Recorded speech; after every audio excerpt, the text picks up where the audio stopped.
एक समय की बात है। एक गांव में सफेद साड़ी वाली चुड़ैल का आतंक था। चुड़ैल रात भर गांव में घूमती और गांव का जो भी आदमी उसे दिखाई देता उसे वो घायल कर देती। अरे कोई तो बचाओ, मर गया रे। एक रात हरिया अपने खेत से अपने घर लौट रहा था कि तभी अचानक उसके सामने चुड़ैल आ जाती है। अरे बाप रे, ये चुड़ैल कहाँ से आ गई? आज तो मैं गया काम से।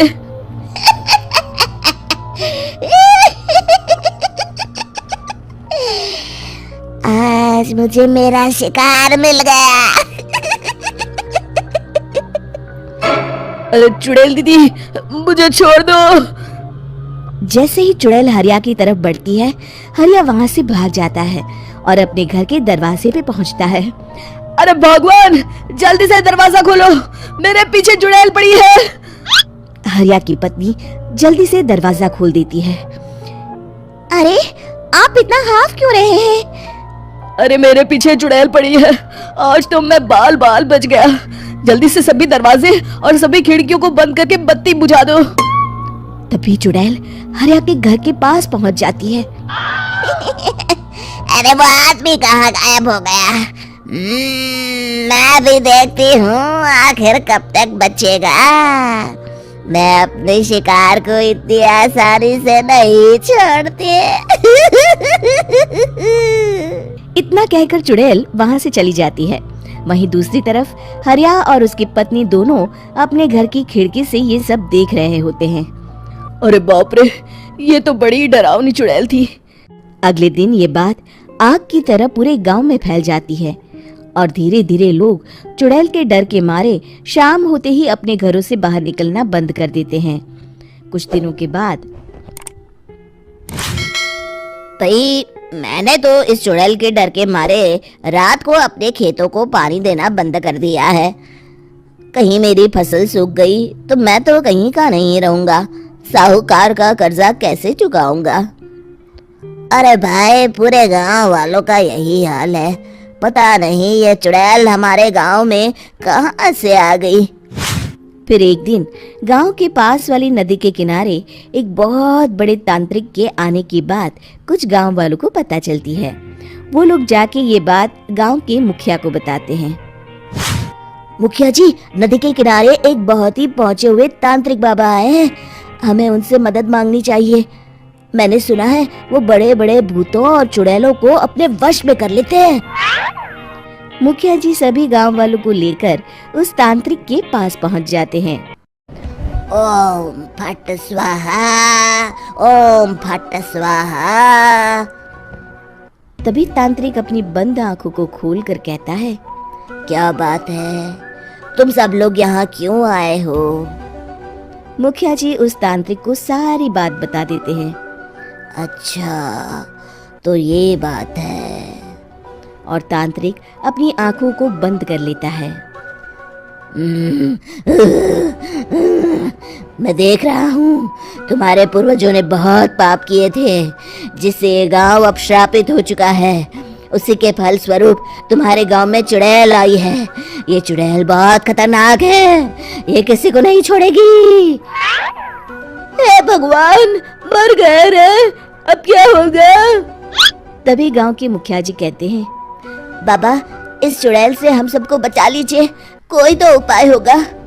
इसका सिर्फ एक ही उपाय है। सभी गांव वालों को बारी बारी हर दिन अपनी आधी फसल उस पहाड़ी के ऊपर बनी काली गुफा में छोड़ के आनी होगी। तभी उस चुड़ैल की भूख मिटेगी और श्राप का प्रभाव खत्म हो जाएगा और तुम सब जिंदा बच जाओगे। सभी गांव वाले उस तांत्रिक की बात को मान लेते हैं और वहां से चले जाते हैं। फिर अगले दिन से रोज उस गांव के लोग बारी बारी से अपनी आधी फसल उस काली गुफा के पास जाकर रखाते। कुछ दिनों बाद हरिया की बारी आती है। बाप रे, आज तो मेरी बारी है उस काली गुफा में जाने की। क्या करूं? वो तो बड़ी खतरनाक चुड़ैल है। मेरे तो हाथ पैर कांप रहे हैं। फिर हरिया डरते डरते अनाज की बोरियां अपनी बैलगाड़ी में लाद देता है। तभी हरिया की पत्नी उससे कहती है, देखो जी, संभल के जाना और किसी भी हालत में शाम होने से पहले वापस आ जाना। उस चुड़ैल का कोई भरोसा नहीं है जी। हरिया बैलगाड़ी में बैठते हुए कहता है, भगवान, मैं क्या वापस आऊंगा? लगता है अब तो मेरी खबर ही आएगी। इतना कहकर हरिया वहां से चला जाता है। रास्ते में जंगल से गुजरते हुए हरिया की बैलगाड़ी का एक चक्का बड़े गड्ढे में फंस जाता है। हे भगवान, अब ये क्या मुसीबत है? हरिया नीचे उतर के पूरी ताकत से अपनी बैलगाड़ी को गड्ढे से निकालने की कोशिश करता है। बहुत देर मेहनत करने के बाद हरिया की बैलगाड़ी उस गड्ढे से बाहर निकल जाती है। हे भगवान, अब तो शाम होने वाली है। आज तो मैं गया काम से। जैसे तैसे हरिया काली गुफा में पहुंच जाता है।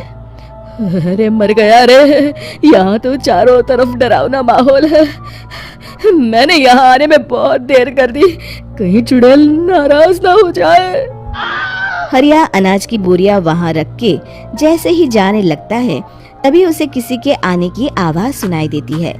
हरिया एक कोने में छुपकर अंदर देखने लगता है। चुड़ैल वहां आती है और फिर अपने चेहरे से नकली चुड़ैल का मुखौटा निकाल देती है। हरिया ये देख के हक्का बक्का रह जाता है। तभी चुड़ैल कहती है, भैया यहाँ आना।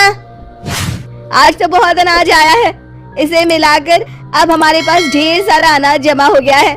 कल ही हम इसे शहर में बेच आएंगे और माला माल हो जाएंगे।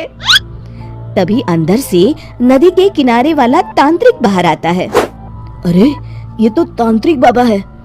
हाँ, अब तो हम दोनों की जिंदगी मजे में कटेगी। गांव वालों को बेवकूफ बनाना इतना भी मुश्किल नहीं था। लोग तो तुम्हें सच में असली चुड़ैल समझते हैं। हाँ, तुमने सही कहा। अब ये गांव वाले चुड़ैल के डर से जिंदगी भर इस काली गुफा में अनाज पहुंचाते रहेंगे। अच्छा, तो ये बात है। ये दोनों पूरे गांव वालों को बेवकूफ बना रहे हैं। अभी जाकर सबको बताता हूँ। हरिया उन दोनों की पूरी बातें सुन लेता है और जल्दी से वापस गांव में आता है। गांव वालों को पूरी बात बता देता है। इससे पहले वो दोनों हमारा अनाज लेकर शहर जाए, हमें उन दोनों को पकड़ना होगा। उधर दूसरी तरफ नकली तांत्रिक और नकली चुड़ैल बनी औरत एक बड़ी गाड़ी में सारा अनाज लाद के वहां से निकलने की तैयारी कर रहे होते हैं। जल्दी करो, इससे पहले हमें कोई देख ले। हमें यहाँ से निकलना होगा। और तभी वो दोनों देखते हैं कि सामने से सभी गांव वाले अपने अपने हाथों में मशाल लेके आ रहे हैं। दोनों बुरी तरह डर जाते हैं। रुक जाओ, तुम दोनों का भांडा फूट चुका है। अरे मर गए रे, ये गांव वाले कहाँ से आ गए? तुमने क्या सोचा इतनी आसानी से यहाँ से निकल जाओगे? ये अनाज हमने अपने खून पसीने से दिन रात खेतों में मेहनत करके उगाया है। दोनों मुखिया जी के पैरों में गिर जाते हैं। हमें माफ कर दीजिए, हम दोनों एक नंबर के कामचोर हैं। बिना मेहनत किए पैसे कमाना चाहते थे। हाँ, अब हम आगे से मेहनत मजदूरी करके पैसे कमाएंगे। हमें कुछ मत करना, हमें छोड़ दीजिए। इतना कह के दोनों गांव छोड़ के भाग जाते हैं और सभी गांव वाले फिर से खुशी खुशी रहने लगते हैं। शिक्षा, तभी तो कहते हैं कि किसी भी समस्या का समाधान केवल सूझबूझ से ही करना चाहिए और कभी हिम्मत नहीं हारनी चाहिए। दोस्तों, हमें उम्मीद है कि आपको हमारी ये कहानी पसंद आई होगी। कृपया हमारे चैनल को सब्सक्राइब करें और सभी अपडेट्स के लिए बेल आइकन जरूर